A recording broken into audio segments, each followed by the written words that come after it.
It's August 5, 2010 at the San José gold and copper mine in Chile. And more than 2,000 feet below the surface, a couple of miners notice a faint rumbling sound echoing through the rocks. The miners have heard rumblings like this before as the rock adjusts to new excavations. But today, these rumblings are much more frequent than usual. The time is 2 p.m. and the workers are trying to wrap up as much work as possible before they will be picked up by a work truck, which will drive them all the way to the surface for lunch. But then, suddenly, they hear something much louder than the previous rumblings.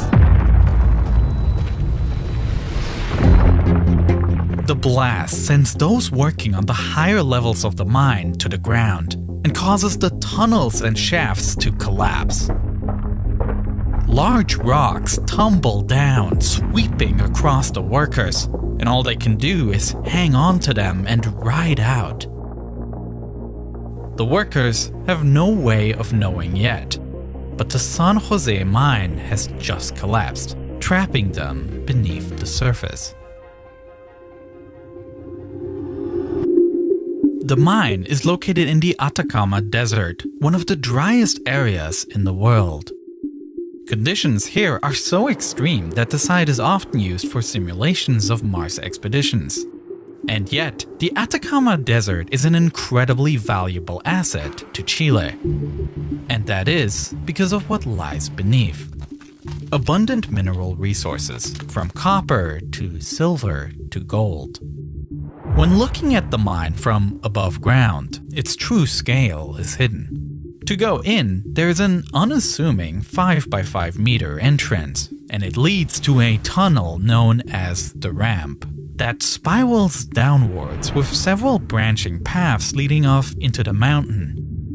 The workers orient themselves underground based on a level system using sea level for reference. The entrance is at level 720, which is 720 meters above sea. When the mine collapsed, some of the workers were as deep as level 40. In the immediate aftermath of the collapse, some of the workers try to make a break for the surface.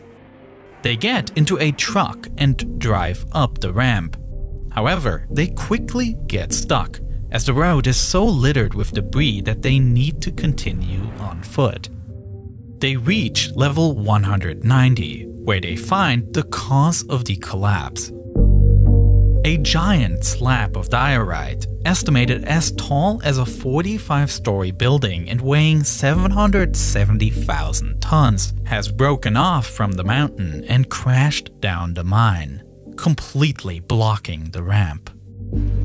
The workers are trapped, and their only option now is to retreat back down. Located at level 90, there is a small enclosed space known as the refuge. It is designated as an emergency shelter area for situations like this. Fresh air is pumped in from the surface, and emergency food and medicine is locked in metal cabinets that are to be opened should the need arise. As the workers descend back down into the mine, the word spreads of the collapse, until the news eventually reaches the shift supervisor, Luis Urzúa, who is working at level 90. He orders the workers to take shelter in the refuge and heads down further into the mine to evacuate those working below. Because of the distance from the collapse and ear protection worn by the man, those down below didn't realize what was happening until Urzúa orders them to the refuge. Once everyone has gathered together, Urzúa then conducts a roll call and counts 33 men trapped. With the ramp completely closed, some of the workers realize that they might be able to escape through the ventilation shafts that lead to various parts of the mine. According to standard safety regulations, there should be ladders that can be used to climb through those shafts. To investigate this, a small group breaks off. But when they get there, they discover a heartbreaking sight. There's no ladder in the shaft. The owners of the mine never finished installing them. Back at the surface, the dust cloud has begun pouring out of the entrance. As the supervisors realize that something must have gone terribly wrong, one man who at the time of the collapse was driving up the ramp is able to make it out through the blinding ash of dust. With the supervisors present, one would expect immediate help would be organized. However, they decide that there is nothing they can do until the dust fully settles. Hours pass until they begin their descent down the ramp where they encountered the blockage. Standing face to face with the enormity of the diorite block completely obstructing the ramp, the supervisors realize that there is no coming through. And still, precious time is lost in the next steps. Despite having a phone line at the mine for emergencies such as this, the mine's owners decide to instead head back towards the closest town in order to get cell service to call for help. Finally, after more than 5 hours since the collapse, authorities are called. The news gets passed from the local fire department and onward until it eventually reaches the disaster office of Chile's Ministry of the Interior. The government deploys special forces in climbing gear with the hope that they could free the trapped miners. The idea is the same one that the miners had in the immediate aftermath, using the ventilation shafts as an escape route. As these forces climb down the shafts, secured to ropes, they are alarmed to see cracks in the walls of the shaft, a result of the diorite block pushing against the walls and squeezing the shafts. Despite the danger of another collapse, the rescuers continue on, determined to reach any man trapped below. They're able to make it to level 268 before they face a pile of rock and debris that looks as if it could fall on top of them at any moment. These shafts are way too unstable, and as they begin to retreat back, suddenly the rocks begin to fall around them, proving that their worries are justified. The rescuers manage to make it out of the ventilation shafts and back to safety. But now they need to report to those waiting anxiously on the surface that a rescue like this will be impossible. The only option left will be to drill. 2,300 feet beneath the rescuers delivering the bad news, the workers who returned from their own failed attempt at navigating the ventilation shafts must also return to the refuge, with bad news of their own. As experienced miners, many realize that this is going to take days, if not weeks. The enormity of what has happened hits some harder than others, and it particularly affects Shift Supervisor Urzura. Urzura makes an announcement that beginning with this moment he is no longer the boss, and that they will need to treat each other as equals. Knowing they are going to be trapped for long, the miners next take inventory of the supplies in the refuge, and the workers are soon met with another heartbreak. What was supposed to be enough food to feed an entire shift of workers for 2 days turned out to be 1 can of salmon, 1 can of peaches, 1 can of peas, 18 cans of tuna, 93 packages of cookies, 24 liters of condensed milk, 8 of them expired, 10 bottles of water, and some medicine, also expired. All of this will need to be shared among 33 men and has to last potentially for weeks. Looking at the meager food reserves, the men come up with a plan to make it last as long as possible. Every miner will get 1 meal a day, consisting of 1 cookie and 1 spoonful of tuna mixed with water that has been heated to turn it into a broth. It is a meal that has less than 300 calories, but it is all they can do. Drinking water, fortunately, is less of an issue. Even though they only have 10 bottles of clean, fresh water, there are large tanks nearby filled with thousands of liters of industrial water that is used to keep the engines of their machines cool. This water is drinkable, even though it isn't exactly desirable as it is contaminated with oil. With a somewhat stable plan for food and water set, a new constant threat begins to materialize: mental collapse. Would anyone even be searching for them? Or would they just be presumed dead and the mine be sealed off?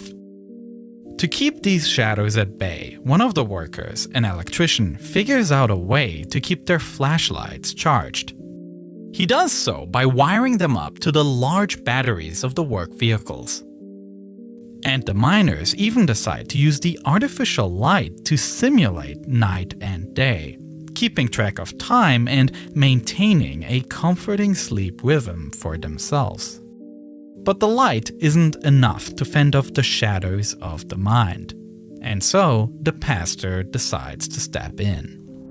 José Enriquez isn't actually a pastor by trade, but he is a devout evangelical man.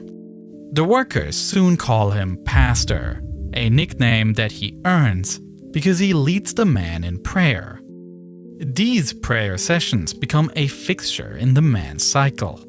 Have a restless sleep throughout the night plagued by nightmares, wake up to the artificial sun that is their flashlights, join together for a sermon delivered by Pastor Enriquez, and then eat a single meal of one cookie and broth made from oily water. And most of all, simply wait, never knowing if anyone is even bothering to search for them.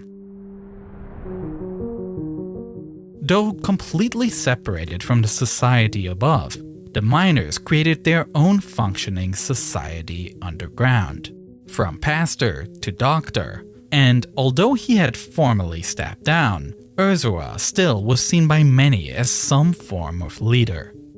You could think of it as a city below ground.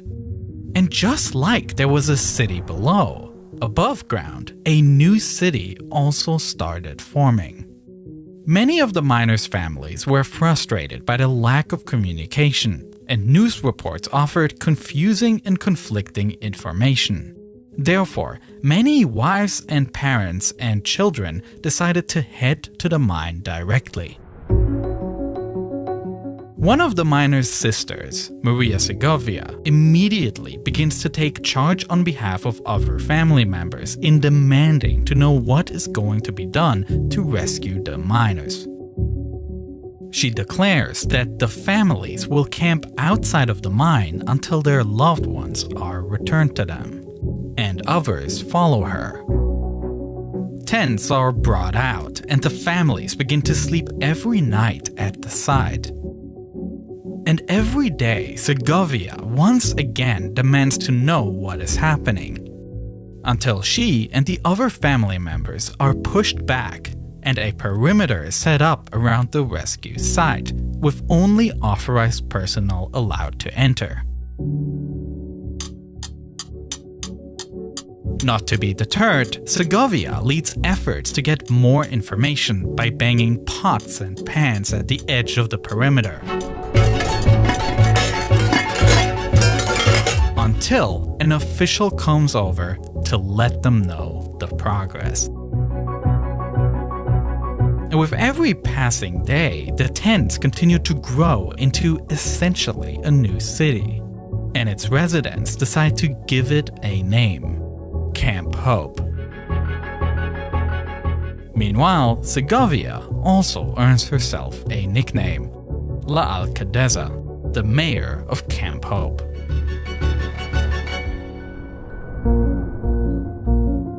Without knowing about the formation of Camp Hope above them, by the time the third day underground comes about, the workers are increasingly worried.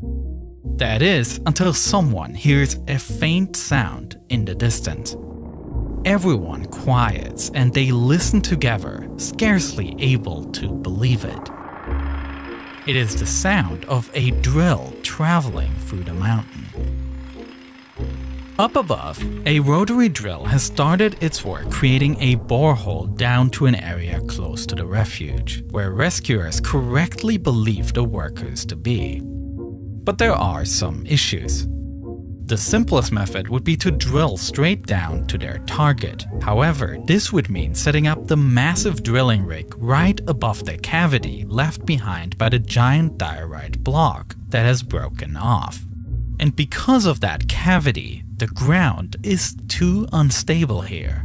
Therefore, the drill has to be set up at a different location, and the hole will need to be dug at a 78-degree angle. Their target is a small area, 32 feet wide, and they will need to travel through over 2,000 feet of diorite to reach it. If the drill deviates just by a small amount, by the time they reach the target, they could be completely off. It is at this point during the rescue that yet another person joins the operation. André Sugaret works as an administrator and engineer for the El Teniente mine in Chile. This mine is significantly larger than the San José Mine, and rescues are much more common there, which makes Sugaret an expert in these situations. Once he arrives, Sugaret immediately gets to work taking over and scaling up the rescue operation. He deploys 8 additional drills, all of them to run concurrently, each making its own borehole with the same target near the refuge. He knows they need to work fast, and the more opportunities they have to hit the target, the better. While the drills continue, Sugaret decides to simultaneously revisit the idea of using the ventilation shafts. He sends climbers back into the mine with the goal to clear these shafts. And as the rescuers get to work on this plan, they soon make a scary observation. They realize that the diorite block is actually still moving, slowly sinking lower and lower into the mine. It could completely collapse at any moment, and a difficult decision is made. The entrance of the San José Mine needs to be closed and sealed off permanently, and they will need to put all of their hopes into the drills. And as if closing the mine wasn't bad news enough, the drilling is not going according to plan. After 3 days of digging, one of the drills is bending in the wrong direction. With no way to fix it, this hole will need to be given up on and restarted at a different location. And it's seeming more and more likely to rescuers that the workers down below would surely have perished by this point. The drills continue on, with few believing they will reach anything, when suddenly the unthinkable happens. The drill has broken into a cavern in the mine. The loud drilling is stopped, and the rescuers think that they can hear a tapping sound on the drill. Scarcely able to believe it, they quickly bring up the drill in order to lower a camera instead. And once that is lowered, they turn the camera around the cavern, capturing the walls. But unfortunately, they see nothing but emptiness. With sunken hearts, they raise their camera back up. The tapping sound could have been anything, and they go back to drilling. Down below in the refuge, the workers are in a rough shape. It has been over 2 weeks since they've been trapped, and in order to survive longer, they now only eat every second day. They can see the weight loss on each other, and with now noticeably less energy, it is harder to keep moving. Some of the workers even venture down lower into the depths of the mine to see if the drill will break through somewhere there. But they realize it is too dangerous and head back up. Back on the surface, after so many failures, Sugaret has decided on a risky new approach. Instead of digging as fast as they can to reach the workers, they will now go painstakingly slow, sacrificing speed for better accuracy. It will take more days to reach their target, but if they keep missing, it'll take even longer anyway. The drills grind to half of their original speed. Days pass with this new slower approach, and by August 22nd, it has now been 17 days since the collapse. Many have privately given up hope, but none dare to voice their thoughts that it seems unlikely they will find anyone alive at this point.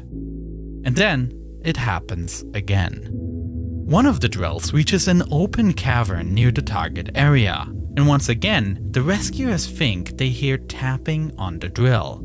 Not wanting to have a repeat of last time, they brace themselves to avoid getting their hopes up.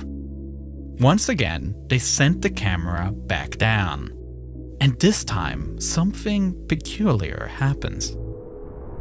Once the drill reaches the surface, someone points out that there is a small palm-sized red smudge on the drill.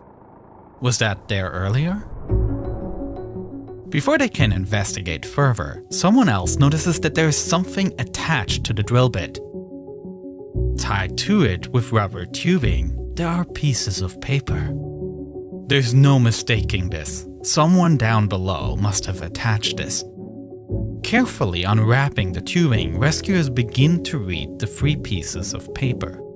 The first is a note that points out where exactly the drill has broken through. The second is a personal letter to a family member, and the third is the one that completely changes everything.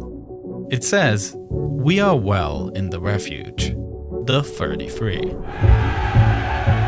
Cheers ring out among the rescuers, as 17 days after first hearing news that their family members were killed by an accident in the mine, Maria Segovia and everyone else in Camp Hope hear the news that they have been all found, alive and well. Euphoria in Chile as 33 miners are found alive in a collapsed mine. It took 17 days to find the 33 miners. Trucks carrying mining equipment are cheered like heroes in a parade. But this is where the real work just begins. Now that the workers have been found, it's time to make first contact with them and figure out how to actually get them out. A camera and a makeshift phone is lowered down to the borehole, and the president of Chile, Sebastián Piñera, is there to speak with Ursula, who confirms once more that they are all alive and uninjured. The most important first step is to get the man stabilized. 2 additional boreholes are created to serve as a lifeline to the trapped workers. The first initial hole is used to send down supplies. The second hole is used for communication. And the third hole is intended to be used for later as a potential point of rescue to get the man out. And to the dismay of the miners, the first shipment of supplies isn't food but rather bottles of glucose gel. Since they haven't had a proper meal in 18 days, the miners can't jump straight into real food or it will make them sick. They are happy to at least receive fresh water though, meaning they no longer need to drink from the industrial tank full of oil. The 33 miners also receive a shipment of medicine containing vitamins and vaccinations. Ursula decides to appoint fellow miner Yoni Barrios as their resident doctor in charge of delivering the injections. And Barrios will routinely take the man's vitals such as blood pressure in order to report back to the medicine team above ground. Meanwhile, Cigarette starts coming up with a plan for how to get them out of the mine. All of the holes so far were narrow, but now they would need to drill a much wider hole which they estimate could take up to 4 months. Time in which the giant diorite block could move further and potentially collapse the mine. To speed the process up, Cigarette decides to once again employ multiple strategies at once, and he comes up with 3 plans. Plan A is to use a drilling rig that is used in mines to create new shafts, called a Strata 950. It will first need to drill a pilot hole to reach its target, then drill the same hole to widen it enough that the man can be raised through. Plan B is to use an air core drill that typically drills wells, called a Schramm 2130 XD. This one will use one of the 3 boreholes already created as its pilot hole and work to widen it first to 12 inches and then widen it once again to 28 inches. Plan C is to use a powerful oil drilling rig called a Rig 421 that won't need a pilot hole and can theoretically dig the required width in just one single pass. The entire operation would become known as Operation San Lorenzo, named after the patron saint of mining. While all 3 drills are busy digging, another team begins working on the capsules that the workers will need to enter in order to be hoisted up to the surface. To achieve this, officials from NASA are called in to provide advice to the Chilean Navy for constructing the capsule, and in total, 3 of these Phoenix rescue capsules are manufactured. Meanwhile, Plan C is running into an issue. This is a drill that should be able to create the rescue hole in just one pass. However, because of its massive size, the angle it has to drill, and because of the type of diorite rock it must chew through, it continuously wanders off target and needs to be stopped and recalibrated, significantly slowing its progress. The next issue comes with Plan B. Despite a strong start with significant progress made, reaching nearly half of the depth required in its first widening pass, the drill bit breaks off into the borehole, effectively blocking further progress and making the hole useless. And to make matters even worse, Plan A runs into issues with its hydraulics, causing its drilling to also come to a halt. The sounds of the drill stopping sends panic and anxiety through the man trapped below, as it becomes more realistic that their rescue really may not come for several more months. Most of the miners' hopes were pinned on Plan B, and so rather than giving up on the borehole and starting all over again, the engineers came up with a different idea. They devise a special metal contraption that is lowered into the hole and is able to retrieve the broken bit. And surprisingly, it works. With the path cleared, drilling for Plan B can resume. News that come as a relief to everyone. Hoy es el día, today is the day. As we speak, rescue teams are continuing to test an empty capsule to make sure that it's safe enough for the miners when they make the journey up. They'll be told to keep their hands in and their faces back as that door closes. Finally, after 65 days of being trapped underground, what everyone has been so eagerly waiting for happens. The Plan B drill finishes widening its borehole enough that the team can lower the Phoenix capsules through, and the rescue operation can enter its final phase. First, a rescuer is lowered down into the borehole in order to assist the man from the bottom with instructions on how to enter the capsule and make sure they are properly secured. And when this rescuer reaches the bottom and steps out of the capsule, the 33 workers finally get their first sight of someone other than themselves, someone from up above. And now it's time to start sending the men up, one by one. The order in which the man will go up has already been determined, and first up is the shift's foreman, Florencio Avalos. He and the 3 men who will follow after him are deemed the most fit, and so if something goes wrong, they will be most likely to be able to extract themselves from the capsule and make their way back down the borehole. As Avalos begins his ascent up towards freedom, he begins to feel cool air the closer he gets to the surface. The entire journey takes about 15 minutes. And as his head pokes above ground, he catches a glimpse of a crowd of people in hard hats breaking out in cheers of joy and celebration.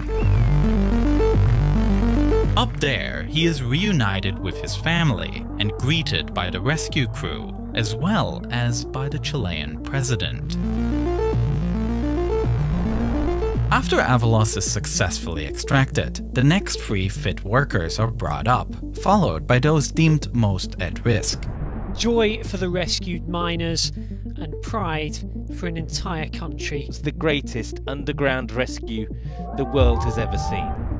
Each cycle is faster than predicted, and though the rescue started at night, as the morning sun begins to rise, the remaining men are instructed to wear sunglasses in order to protect their eyes from the harsh sunlight after being underground for over 2 months. Finally, it comes time for the last worker to be raised up to the surface, shift supervisor Urzura. And cheers continue to ring out as he takes his turn to step outside of the capsule. Next, he declares to President Piñera that, as the boss, he is now handing the shift over. All that's left of the rescue now is to bring up the rescuers who is sent down to aid in the operation, and to send the miners off to the hospital. All things considered, the workers are in great physical shape. All but 2 of the workers are released almost immediately, with one man needing further psychological tests and the other requiring some dental work. After only a few more days, the last 2 men have been released as well, and all men are able to return home, where in most cases they would find themselves bombarded by journalists.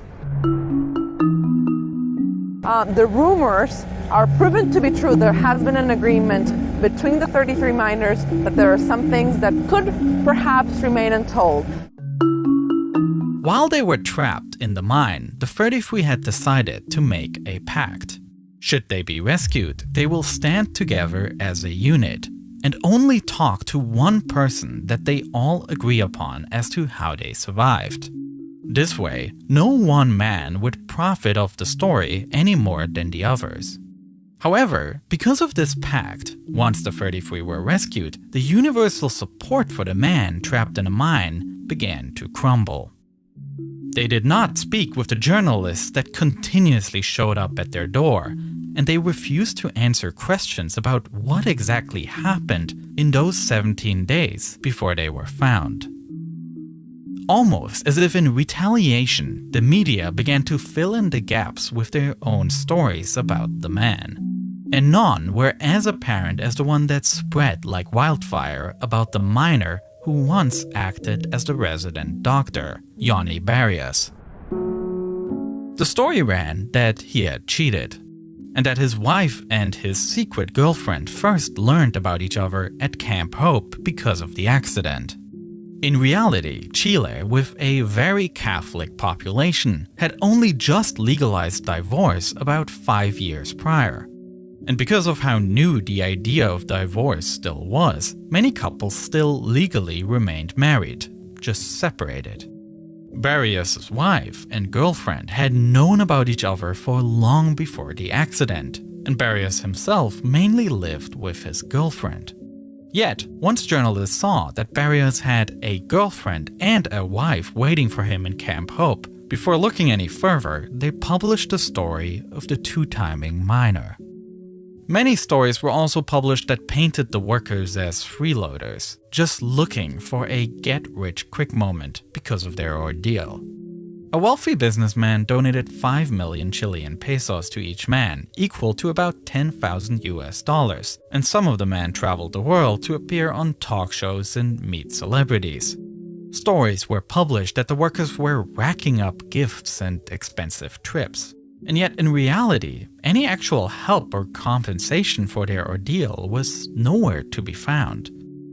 Not even within the legal system of Chile.